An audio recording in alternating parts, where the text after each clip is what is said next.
традиционни кукери. Нека да ги аплодираме. А сега да ви представим един от най-малките кукери на днешното дефиле. Ето го и малкият Сладур. Аплодисменти за него. Той е тук сред нас.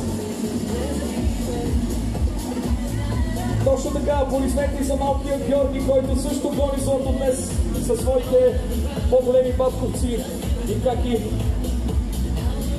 А сега ние сме готови да посрещнем и блокът, наречен Корените на живота. Дружество, традиция, традиционни исторически униформи ще видим след малко. Заповядайте напред.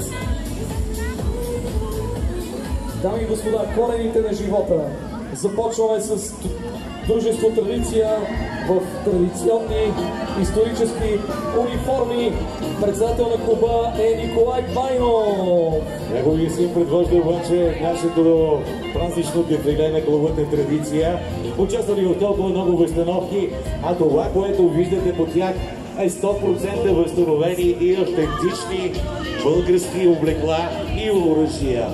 Важно е да кажем, скъпи приятели, че в момента чуваме и песента Розовер, написана от сестри Динева и специално за празничното карнавално шествие на Казанлък. Аплодисменти и за тях.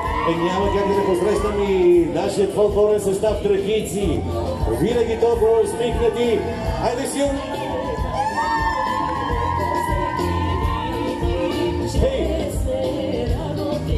Весли како хаят на рози.